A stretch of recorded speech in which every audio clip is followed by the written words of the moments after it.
उत्तर भारत के एक छोटे से गांव बासीरामपुर में सर्दियों अपना रंग में थी। पूस का महीना चल रहा था। सुबह होते ही कोहरा इतना घना छा जाता कि सामने खड़ा इंसान भी ठीक से दिखाई ना दे। खेतों में पाला गिरता, पेड़ों की पत्तियां सफेद चादर ओढ़ लेती और गलियों में ठंडी हवा सीटी बजाती फिरती। ऐसे मौसम में सबसे कठिन काम होता था रसोई चलाना।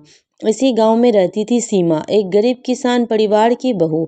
उसका ससुराल कच्चे मकान का था, जिसमें एक ही रसोई थी। मिट्टी की दीवारें, फूस की छत और कोने में रखा पुराना सा चूल्हा। सदियों में यह रसोई किसी बर्फ के डिब्बे से कम नहीं लगती थी। सुबह सुबह चूल्हा जलाना सबसे बड़ा संघर्ष होता। लकड़ियां गीली, हाथ सून, सांसों से भाप निकलती रहती। सीमा की शादी को अभी 2 ही साल हुए थे। सास धर्मा देवी उम्र दराज थी और जोड़ों के दर्द से परेशान थी। पति रमेश खेतों में मजदूरी करता था। घर की पूरी जिम्मेदारी सीमा के कंधों पर थी। सदी सर्दी हो या गर्मी, बारिश हो या धूप, रसोई का चूल्हा उसी के हाथों से जलता। एक सुबह जब अंधेरा अभी पूरी तरह छटा भी नहीं था, सीमा उठी। ठंड इतनी थी कि रजाई छोड़ते ही शरीर कांप उठा। उसने ऊनी शॉल ओढ़ी, नंगे पांव रसोई की ओर बढ़ी। जमीन बर्फ की तरह ठंडी थी। चूल्हा के पास बैठते ही उंगलियां अकड़ गई। उसने फूंक मारकर आग जलाने की कोशिश की, पर गीली लकड़ियां धुआं ही दे रही थी। हे भगवान, आज भी वही हाल है, सीमा ने मन ही मन कहा।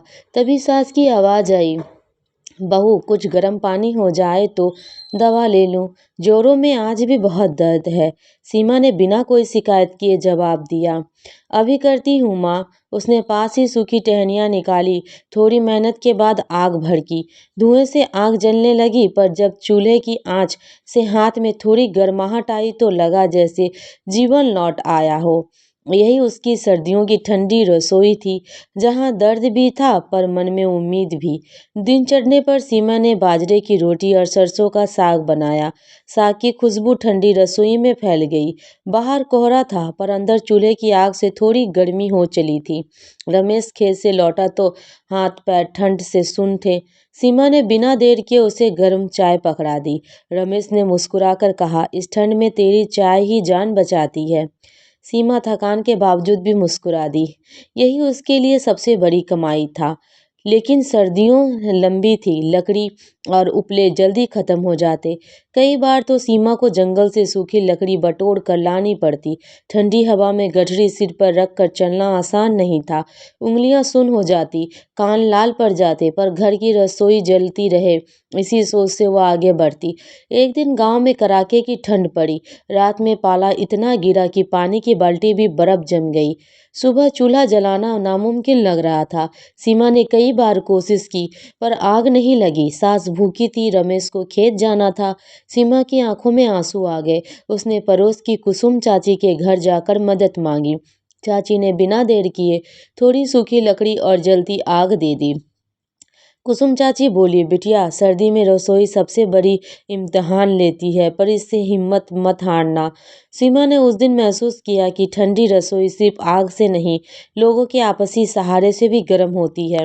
धीरे धीरे सीमा ने कुछ जुगाड़ निकाले। उसने गोबर के उपले में धूप में अच्छी तरह सुखा कर रखे, राख से चूल्हे की आंच संभालना सीख लिया और रसोई की दीवारों में दरारें मिट्टी से भर दी, ताकि ठंडी हवा अंदर ना जाए।